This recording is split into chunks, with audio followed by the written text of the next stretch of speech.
البدع والأهواء، أهل البدع العقائدية وأهل البدع السياسية. نقول بيننا وبينكم السلف، بيننا وبينكم الكتب، كان فيقول البدع بيننا وبينكم. Bismillahirrahmanirrahim. Kita masih di pembahasan hadis yang ketiga dari Shahihul Bukhari. Yaitu dibacakannya firman Allah Ta'ala, Iqra bismi rabbikal ladzi khalaq, dan diturunkan karena apa? Jibril turun dari langit. Bacalah dengan nama Rabbmu yang menciptakan. Khalaqal insana min 'alaq. Menciptakan manusia dari segumpal darah yang menggantung, yang tergantung. Ini menunjukkan disyariatkannya yaitu membaca bismillah ketika mau membaca sesuatu. Apakah wajib menulis? Tidak wajib menulis. Membaca pun boleh. Demikian pula melakukan ibadah-ibadah yang lain. Iqra wa rabbukal akram. Bacalah dan Rabbmu itu maha dermawan. Sering ayat ini diulang-ulang oleh Syekhuna Yahya Hafidahullah ketika ada surat mengatakan, saya sudah lama belajar di sini, tapi hafalan saya lemah. Setiap kali baca Quran lupa, setiap kali baca hadis saya lupa, dan saya juga sering tidak mampu memahami pelajaran-pelajaran yang ada. Maka beliau mengatakan, teruslah belajar dan berdoa karena Allah tidak akan menyia-nyiakan usahamu. Lalu membacakan ayat ini, Iqra, bacalah, wa rabbukal akram, dan Rabbmu itu dermawan. Di antara kedermawanannya adalah mengajarkan ilmu, membukakan wawasan dan seterusnya. Alladzi 'allama bil qalam 'allamal insana ma lam ya'lam. Itu bagian dari kedermawanan Allah, mengajarkan ilmu. Dan itu kurnia yang sangat besar, memberikan ilmu, bukan sekedar makan minum seperti apa yang didapatkan oleh hewan atau orang-orang kafir. Orang mukmin, kedermawanan Allah untuknya lebih besar dan lebih bagus. Faraja'a biha Rasulullah sallallahu alaihi wasallam yarjufu fuaduh. Lalu Rasulullah SAW pulang membawa ayat-ayat tadi dalam keadaan dada beliau bergoncang. Yarjufu yaitu yaktorib, bergoncang. Dalam riwayat yang lain bawadiruh yaitu apa? Daging yang ada di dada bergoncang, bergetar. Karena ini perkara yang menyelisihi tradisi. Bahkan baru pertama kali beliau mengalami itu. Makanya ini menunjukkan bahwasanya orang yang mengalami sesuatu yang sangat mengejutkan itu memang apa? Jantungnya berdegup kencang, dadanya bergetar, berdebar-debar, dan seterusnya.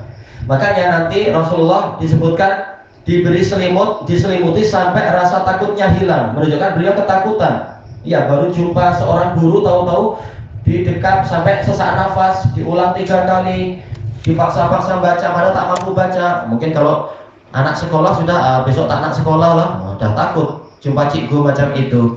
Tapi ini lain, ini pendidikan dari langit.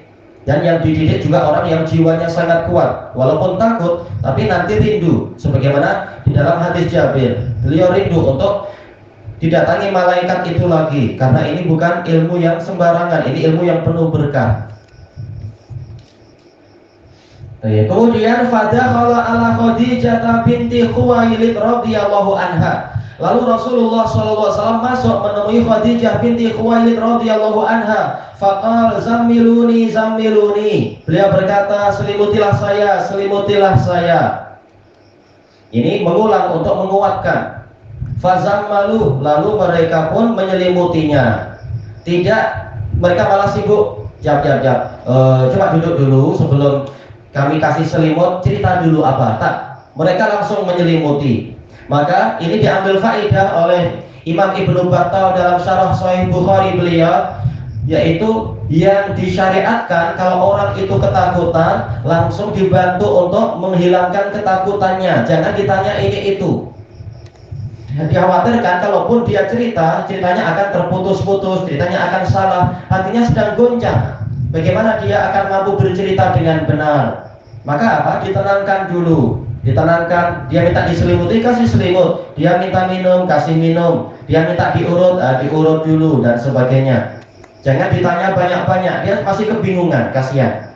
Tentunya ini hukum dasarnya. Tapi kalau emergency, mungkin apa, ada 911, orang telepon dengan serba ketakutan, jelas apa, operatornya perlu informasi dengan cepat. Dan tidaklah orang yang menelpon kecuali memang dia ingin cerita. Jadi memang apa, sambil ditenangkan, sambil diminta cerita. Kemudian disebutkan di sini, fazammaluhu hatta dhahaba anhu raw. Kemudian mereka pun, yaitu Khadijah dan para pembantunya, para dayang-dayang barangkali atau hamba sahaya, menyelimuti Nabi SAW sehingga hilanglah rasa takut pada diri beliau, dari diri beliau. Raw itu pakai fathah, maknanya adalah khauf atau za'ar, yaitu rasa takut, rasa gentar. Kalau ru pakai dhammah itu artinya hati atau jantung, yaitu jiwa.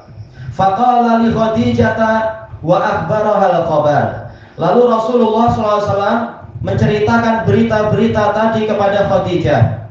Kata Al-Hafidh, kata Al-Imam Ibnu Battal rahimahullah, ini menunjukkan bolehnya untuk membagi perkara penting kepada orang terpercaya. Baik. Nah, ini karena Khadijah adalah jelas istri beliau, wanita yang terpercaya, maka Rasulullah berbagi berita. Untuk apa? Minta musyawarah atau minta dukungan dan seterusnya. Kemudian apa ucapan Nabi SAW? Laqad khasyitu ala nafsi. Sungguh saya mengkhawatirkan diri saya sendiri.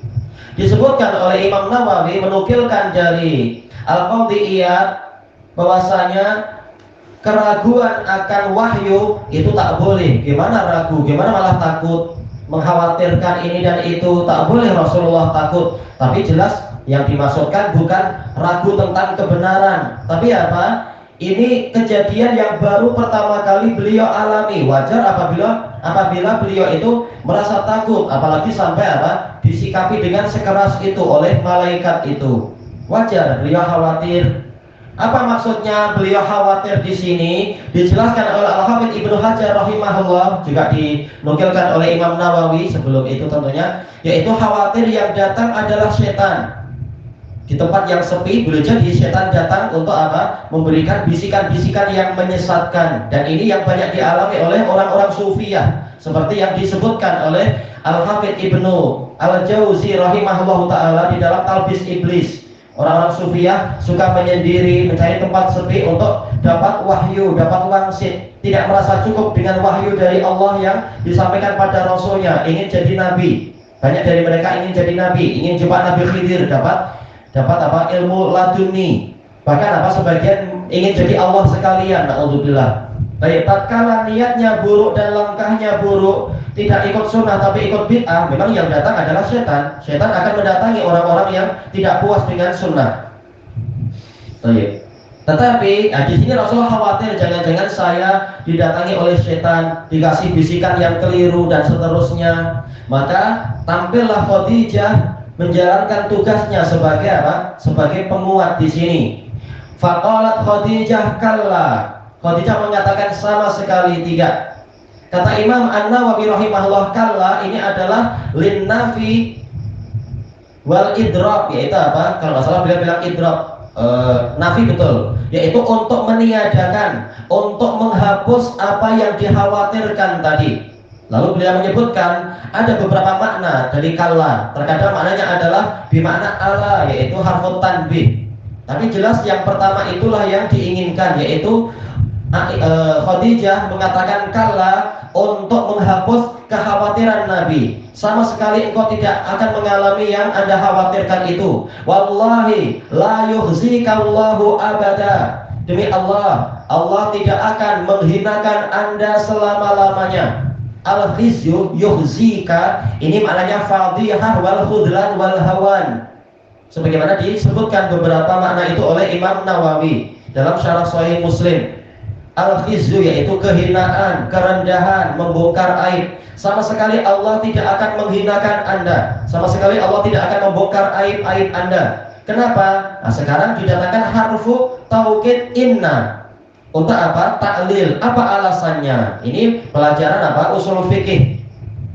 Setelah menyebutkan hukum-hukum, lalu dikatakan inna, ini sebagai alasan, menunjukkan yang setelahnya ini alasan kenapa tidak perlu khawatir, kenapa tidak perlu takut. Innaka latasilur rahim.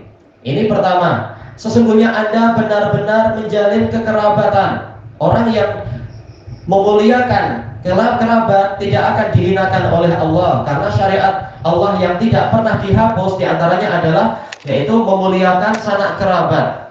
Karena syariat Islam itu mendukung dan sangat menggalakkan hubungan kekerabatan. Nah, ketika Nabi menjalankan itu sesuai dengan syariat yang ma'ruf dari masa ke masa, dari zaman ke zaman, maka tak mungkin Allah justru menghinakan beliau. Yang kedua, wa tahmilul kal. Kal itu makna asalnya sikol, yaitu beban. Anda suka memikul beban-beban, orang lain tak mau ikut campur, Anda yang justru memikul beban ini, memikul beban itu. Tak mungkin orang yang suka bekerja keras untuk kebaikan justru dihinakan oleh Allah, tak mungkin. Wa taksibul ma'dum, ini yang ketiga. Anda suka bekerja untuk memberikan sedekah pada orang-orang yang tidak mampu. Ada pembahasan panjang di dalam Syarah Sahih Muslim makna kalimat ini, tapi intinya adalah Rasulullah bekerja bukan untuk memperkaya diri sendiri, tapi untuk sedekah, untuk membantu fakir miskin barangkali, atau anak-anak yatim dan sebagainya. Karena memang apa kenyataannya nanti ketika musim kekeringan sangat panjang, akhirnya apa? Keluarga Abu Thalib mereka mengalami kemiskinan yang amat parah. Lalu Rasulullah berbicara kepada pakcik yang lain, yaitu Al-Abbas bin Abdul Muttalib, untuk apa? Untuk mengasuh sebagian anak-anak Abu Thalib. Lalu apa? Ali diambil oleh Rasulullah. Kemudian kalau tak salah Uqail diambil oleh siapa? Oleh Abu Thalib. Siapa tadi? Abbas bin Abdul Muttalib. Jadi suka untuk bekerja untuk menyedekahi orang lain, orang-orang yang tidak mampu. Kemudian yang keempat, wa takrim dhaif. Anda suka memuliakan tamu. Ini akhlak-akhlak yang sangat bagus. Tak mungkin orang yang suka mencurahkan segalanya untuk membantu orang lain, memuliakan orang lain, lalu Allah menghinakan dia. Ini bukan kebiasaan Allah Ta'ala, bukan sunnatullah. Yang kelima, wa tu'inu ala nawaibil haqq. Dan Anda membantu ketika ada perkara-perkara yang terkait dengan kebenaran, bukan cuai, bukan masa bodoh, tak ambil kisah, tak ambil berat. Bahkan Rasulullah selalu apa? Ikut campur dalam urusan yang di situ kebenaran ada di situ, membantu menegakkan kebenaran. 5 perkara ini disebutkan oleh Khadijah radhiyallahu anha, disebutkan oleh Imam Nawawi rahimahullah. Ini adalah perkara-perkara yang dulu orang Arab sangat membanggakan diri. Rasulullah tak membanggakan diri, yang penting mengerjakan. Tapi apa intinya? 5 akhlak ini sangat dimuliakan oleh orang Arab dan mereka suka untuk melakukan yang seperti itu. Maka Nabi dengan karakter yang paling sempurna ini menjalankan itu, tak mungkin justru beliau dihinakan oleh Allah. Dan diambil faedah dari sini, kata Imam Nawawi rahimahullah, ini menunjukkan kesempurnaan akal Khadijah dan menunjukkan tentang ketajaman dari kecerdikan beliau dan kedalaman fikih beliau, yang mana dengan melihat korinah-korinah yang ada seperti ini, tahulah dia bahwasanya suaminya ini bukan orang biasa. Suaminya ini adalah orang yang dimuliakan oleh Allah. Tak mungkin Allah akan menghinakan dia. Baik. Ini menunjukkan kepandaian Khadijah, kata Imam An-Nawawi rahimahullahu ta'ala. Baik. Kemudian dari hadis ini pula kita mendapatkan faedah bolehnya memuji seseorang di hadapan dia apabila aman dari fitnah, apabila tujuannya benar. Sebagaimana itu dijelaskan oleh Imam Ibnu Battal dalam Syarah Sahih Bukhari dan Imam Nawawi dalam Syarah Sahih Muslim. Buktinya di sini apa? Khadijah memuji suaminya di hadapan suaminya dengan apa? Pujian yang tidak menyebabkan suaminya jadi maghrur, tertipu. Oh, saya orang hebat, saya orang nomor 1. Tak tahukah engkau? Tak akan Nabi bilang macam itu. Nabi tidak mungkin. Tapi apa? Nabi selalu tawadhu. Cuma sekarang beliau sedang perlu dihibur, maka Khadijah menghibur dengan ucapan-ucapan yang benar. Makanya Imam Nawawi mengatakan, yaitu boleh yang seperti ini karena tujuannya adalah untuk menguatkan hatinya, untuk apa? Menghilangkan rasa putus asa dan kekhawatiran dirinya dengan nasihat-nasihat yang baik dan dengan pujian-pujian yang tepat. Baik. Kemudian disebutkan di sini fantalaqat bihi Khadijah hatta atat bihi Waraqah bin Naufal ibni Asad ibni Abdul Uzza. Lalu Khadijah berangkat membawa Nabi SAW untuk mendatangi Waraqah bin Naufal bin Asad bin Abdul Uzza. Ini menunjukkan kalau kita sedang mengalami kesulitan dan kerumitan, walaupun kita mampu menjawab dan kita menjawabnya, alangkah bagusnya kalau kita lengkapi dengan apa? Kita mengajak orang yang kesulitan itu kepada orang yang lebih alim. Kepada apa? Orang lebih alim. Karena di sini Waraqah jelas diakui keilmuannya. Dia bagikan pendeta. Dia belajar agama Nasrani dan rajin membaca kitab suci. Tidak seperti tradisi orang-orang musyrik Mekah di waktu itu. Mereka tak punya kitab apapun. Maka di sini dibawa kepada ahli ilmu. Kalau ada kesulitan pergi ke ahli ilmu. Jangan mengurusi sendiri lalu menyendiri. Tapi sering-seringlah berhubungan dengan para ulama, orang-orang yang terpercaya dan seterusnya. Baik. Kemudian Ibna Ammi Khadijah, anak dari pakciknya Khadijah. Iya, karena mereka levelnya sama di sini. Waraqah bin Naufal bin Asad, yaitu apa? Cucu dari Asad. Sementara Khadijah binti Khuwailid bin Asad. Berarti memang apa? Levelnya sama. Sama-sama apa? Datuknya sama, yaitu Asad bin Abdul Uzza. Wa kana imra'an tanassara fil jahiliyah. Dia adalah seorang lelaki yang masuk agama Nasraniyah di masa jahiliyah, dan akan ada penjelasan yang lebih panjang dalam hadis Asma binti Abi Bakar, insya Allah dalam Sahih Bukhari juga, tentang apa? Mengembaranya Waraqah bin Naufal dan siapa itu? Yaitu Amr bin Nufail nantinya insya Allah. Zaid bin Amr bin Nufail. Mereka berdua akan mengembara ke Syam mencari agama karena mereka merasa bahwasanya ajaran yang sekarang dilakukan masyarakat di Mekah itu adalah ajaran yang sesat, menyembah berhala dan seterusnya. Nah, ini ceritanya ada di Sahih Bukhari ini juga, tapi nanti di bagian yang lain. Intinya dia masuk agama Nasraniyah di masa jahiliyah. Dijelaskan oleh Imam Nawawi rahimahullah, seluruh masa sebelum diutuskannya Nabi Muhammad SAW sebagai Nabi dan Rasul itu dikatakan masa jahiliyah, dinisbatkan kepada jahlin fahish, kejahilan yang sangat parah. Kalau kejahilan biasa tidak dikatakan jahili, tapi kalau kita jahili ada ya nisbah pada jahiliyah karena kejahilannya itu sangat parah. Ini terkait dengan masa jahiliyah. Setelah diutuskannya Nabi, tak boleh dikatakan, oh ini kita kembali ke masa jahiliyah, tak boleh. Masa jahiliyah sudah tidak ada. Karena apa? Karena umat ini dan dunia ini sudah diterangi oleh wahyu berupa Al-Quran dan sunnah Nabi. Bukan lagi masa jahiliyah. Cuma tinggal orang per orang. Kalau dia masih memelihara karakter jahiliyah, yang dikatakan dia orang yang ada karakter jahiliyah di dalamnya. Untuk zamannya, ini adalah zaman Nabi Muhammad, bukan zaman jahiliyah lagi. Dan itu dibahas panjang lebar oleh Syekhul Islam Ibnu Taimiyah dalam Iqtidaa Shiratal Mustaqim. Istilah jahiliyah sama saja, orangnya itu orang musyrik tak punya kitab suci, ataukah dia adalah Yahudi ataupun Nasrani yang punya kitab suci tetapi sudah dipesongkan. Mereka semua di zaman jahiliyah.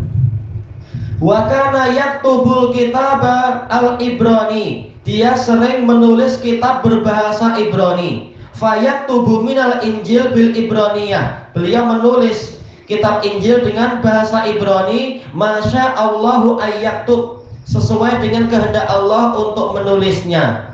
Baik, dalam riwayat Muslim, dalam Sahih Muslim, lafadznya bukan Ibrani tapi Arabi. Wa kana yaktubul kitabal Arabi. Fayaktubu minal Injil bil Arabi, masya Allahu ayyaktub. Lalu yang betul yang mana ini? Arabi atau Ibrani? Dijelaskan oleh Imam Nawawi rahimahullah, dua-duanya benar.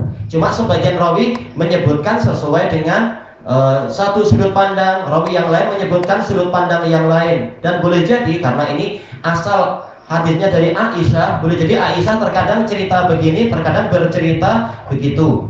Dua-duanya betul. Berarti kesimpulannya bagaimana? Yaitu orang ini memang wawasannya luas. Tokoh utama ini, tokoh utama di masa itu, Waraqah bin Naufal, wawasannya luas, mampu menulis dengan bahasa Ibrani dan mampu menerjemahkan kepada bahasa Arab. Padahal rata-rata penduduk di situ mereka kelompok ummiyun, tak tahu menulis, tak tahu cara membaca tulisan. Tapi Waraqah belajar sampai dia mampu untuk membaca tulis, bahkan juga menerjemahkan.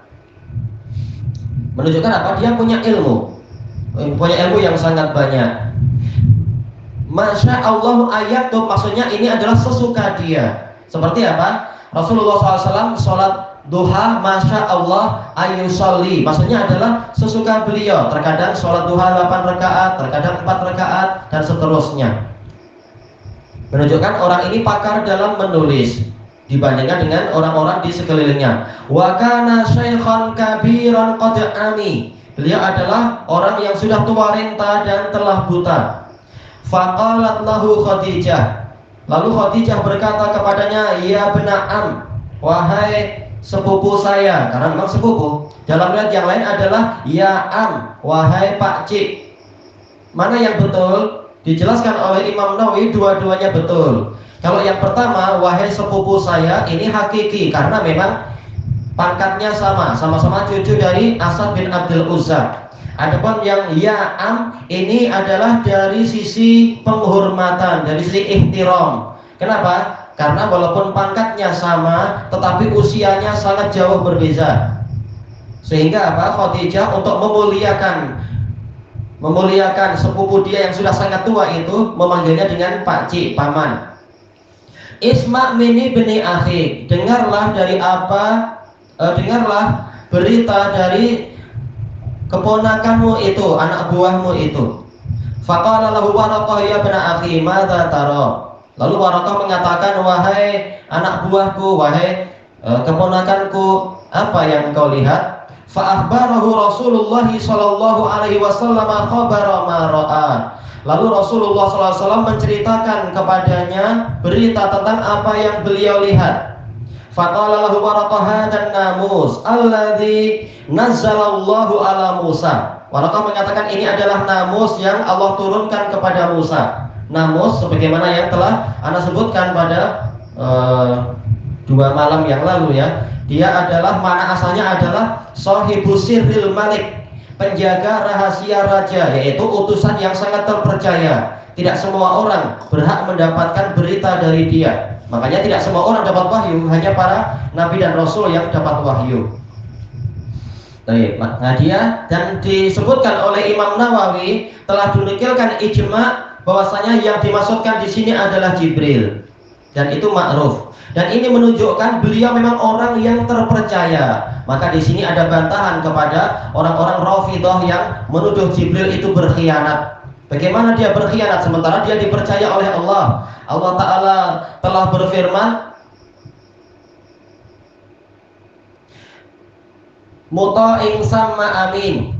Malaikat Jibril itu ditaati di sana di kerajaan langit, samin, dan dia itu muta'in sama amin. Dia dipercaya di sana dan dia itu muta'in ditaati, amin yaitu dipercaya. Ditaati oleh para penduduk langit dan dia dipercaya oleh penguasa yang di atas langit. Jadi dia dipercaya, dia penjaga rahasia Allah Ta'ala.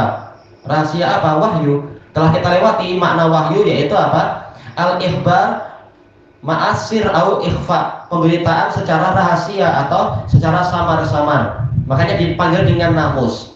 Cuma sekarang iskalnya, kenapa Waraqah mengatakan alladzi nazzalallahu ala Musa, yang Allah turunkan kepada Musa. Sementara Waraqah ini adalah apa? Beliau ini orang Nasrani, bukan orang Yahudi, istilahnya pengikut agama Nasrani. Kenapa beliau memilih Nabi Musa bukan Nabi Isa? Dan ini di riwayat Muslim juga demikian. Adapun di selain Bukhari Muslim ada lafaz apa terhadap Nabi Isa. Ini tak ada kerumitan. Jelas, nah, malaikat Jibril datang kepada semua nabi. Bahkan malaikat Jibril datang kepada Maryam untuk memberitahu tentang anak yang akan dilahirkan.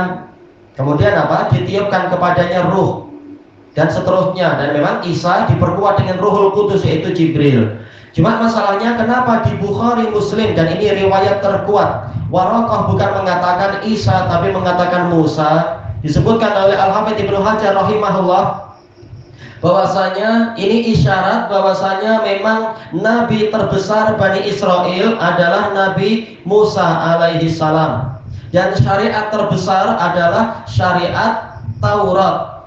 Injil itu menginduknya kepada Taurat. Intinya hampir sama, cuma ada beberapa perubahan disesuaikan dengan keadaan zaman yang dialami Nabi Isa. Tapi tetap syariat terbesar Bani Israel adalah Taurat. Nabi terbesar Bani Israel adalah Taurat. Dan memang di antara ulul azmi, antara Nabi Musa dengan Nabi Isa, Nabi Musa lebih tinggi. Beliau nomor 3 setelah Muhammad, kemudian Ibrahim, kemudian Nabi Musa. Nabi Isa ini diperselisihkan mana yang lebih utama, beliau dengan Nabi Nuh. Tak masalah, intinya memang Nabi Musa yang terbesar untuk Bani Israel. Makanya nanti ketika Nabi SAW berdakwah dan beliau pergi ke pasar Uqad, ketika di tengah perjalanan lalu beliau qiyamul lail, kalau tidak salah qiyamul lail atau sholat isya, kemudian membaca Quran. Ternyata para jin yang datang dari Nasibain, mereka mendengarkan Quran, lalu mereka mengatakan, inna sami'na kitaban unzila min ba'di Musa. Sesungguhnya kami telah mendengar sebuah kitab yang diturunkan setelah Musa.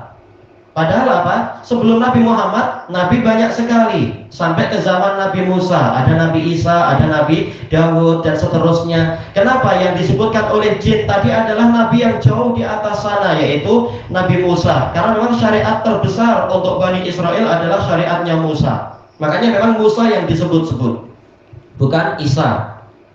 Yaitu hikmahnya itu. Makanya di sini Waraqah mengatakan ini adalah namus yang Allah turunkan kepada Musa. Dan di sini ada dalil bahwasanya memang Allah Ta'ala tinggi di atas langit. Allah tidak bersama kita dalam artian zatnya itu di mana-mana, tidak. Tapi Allah di atas. Buktinya apa? Malaikat Jibril itu Allah turunkan. Berarti apa? Allah lebih atas lagi. Tak mungkin Allah di bawah, Jibril di atas. Jelas apa? Allah di atas Jibril, di atas semua malaikat dan di atas kita semua. Allah Ta'ala berfirman tentang malaikat, yakhafuna rabbahum min fawqihim wa yaf'aluna ma yu'marun. Para malaikat takut kepada Rabb mereka yang ada di atas mereka, dan mereka mengerjakan apa yang diperintahkan. Tatkala di sini Waraqah mengatakan Allah menurunkan Jibril kepada Musa, berarti memang apa? Allah di atas sana. Jibril aja di atas, apalagi penguasa alam semesta. Menunjukkan memang Allah tinggi di atas sana. Dan ini lebih layak dengan apa? Status sebagai raja yang mutlak. Raja itu pasti apa? Tempatnya lebih tinggi. Dia lebih suka posisi yang lebih tinggi. Kalau tidak, berarti apa? Ada kecacatan dalam kerajaan dia. Tak ada tempat, akhirnya cari tempat yang rendah-rendahan aja. Allah Ta'ala dia memilih tempat yang paling tinggi sesuai dengan keagungannya. Mampu nggak kita habiskan ini? Kita coba habiskan sedikit. Disebutkan di sini ya laitani fiha jaza'un, dalam riwayat yang lain jaza'an. Tak masalah, ada khilaf dalam masalah i'rab. Yang terbaiknya yang di riwayat Bukhari yaitu pakai apa? Marfu di sini jaza'un, bukan jaza'an. Karena apa? Dia sebagai khobar laita, maka apa? Dia marfu. Ini menunjukkan apa? Bolehnya mengangan-angankan untuk kembali ke masa muda dengan tujuan menolong kebenaran. Dan juga apa? Bolehnya tahassur, menyesali atas ketidakmampuan untuk menolong kebenaran. Jadaun asalnya adalah apa? Makhluk hidup yang usianya masih muda. Ini jada. Maka apa? Di sini Waraqah mengharapkan seandainya saya masih muda belia ketika engkau diangkat sebagai nabi dan rasul. Laitani akunu hayyan, aduhai seandainya saya masih hidup, id yukhrijuka qaumuk, ketika kaummu itu mengusir engkau, mengeluarkan engkau. Baik, dari mana di sini Waraqah tahu? Beliau banyak membaca buku, beliau melihat sejarah para nabi. Selalu saja para nabi datang dengan membawa syariat yang tidak disukai oleh hawa nafsu masyarakat. Dan ini jadi pelajaran bagi setiap para dai. Dai datang bukan untuk mengikuti hawa nafsu masyarakat, tapi untuk membimbing mereka, menyelamatkan mereka dari jalan yang tersesat, walaupun tidak sesuai dengan keinginan masyarakat. Nah, para nabi, mereka orang yang paling kukuh, makanya mereka sering diusir, kalau nggak dibunuh oleh kaumnya. Faqala Rasulullah Shallallahu Alaihi Wasallam awa mukhrijiyahum. Rasulullah tanya, ataukah mereka memang benar-benar akan mengeluarkan saya? Ini dengan apa? Isim fa'il, menunjukkan apa? Polanya adalah jumlah ismiyah, karena isim fa'il itu isim. Bukan mengatakan ayukhrijunani, bukan gitu. Apakah mereka akan mengeluarkan saya? Terjemahannya sama, tetapi sastranya lain. Rasulullah menggunakan pola jumlah ismiyah, awa mukhrijiyahum, menunjukkan apa? Betul-betul apakah memang mereka benar-benar akan mengusir saya? Ini taukid yang sangat kuat, yang hanya diketahui dengan bahasa Arab. Kalau dalam bahasa kita terjemahannya sama aja, jumlah ismiyah dan fi'liyah, tak ada bezanya. Kecuali kalau apa, kita tambahi beberapa lafaz. Qala na'am, ya. Lam ya'ti rajulun qattu bimithli ma ji'ta bihi illa udi. Tidak ada seorang lelaki pun yang datang membawa ajaran semisal engkau ini, semisal ajaran yang engkau datangkan ini, kecuali dia akan dimusuhi. Kenapa? Masyarakat jahiliyah. Sementara kaidah telah mengatakan man jahila syai'an ada.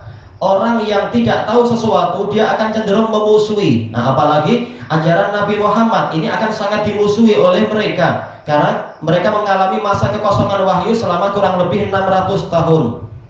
Baik.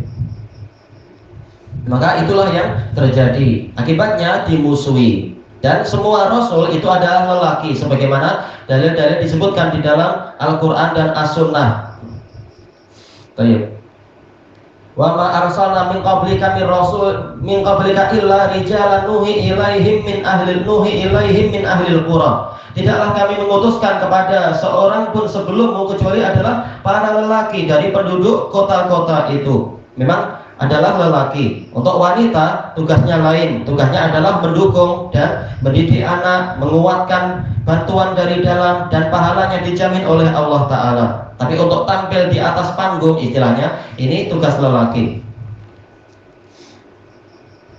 Kemudian disebutkan di sini wa iyudrikni yaumuka ansurka nasran muazzara, dan apabila hari-hari dakwahmu itu mendapati saya masih hidup, pastilah saya menolongmu dengan pertolongan yang sangat teguh. Ini menunjukkan tekad Waraqah untuk apa? Menolong Nabi Muhammad SAW.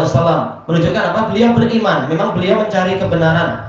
Tapi apakah berarti beliau ini adalah seorang sahabat? Nah, sebagian ulama menjadikan beliau statusnya adalah sahabat.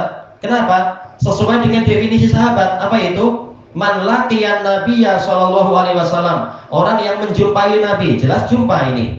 Kemudian apa? Mukminan bih, beriman kepadanya. Dan Nabi Muhammad sudah jadi nabi belum? Sudah jadi nabi karena sudah mendapatkan surat awal-awal dari surat Al-Alaq, sudah jadi nabi walaupun belum jadi rasul. Maka wa mata ala dzalik, dan Waraqah juga mati di atas keyakinan itu. Beliau bertekad menolong Nabi dan beliau beriman, tidak ada kata-kata kufur di situ. Maka ulama yang mengatakan Waraqah termasuk sahabat, ini juga pendapat yang betul. Baik.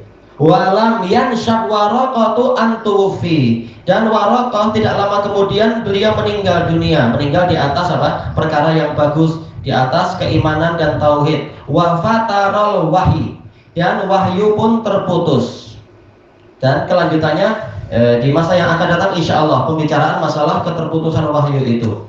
Subhanakallahumma wa bihamdika la ilaha illa anta astaghfiruka wa atubu ilaik. Walhamdulillahirabbil alamin. Jazakumullahu khairan.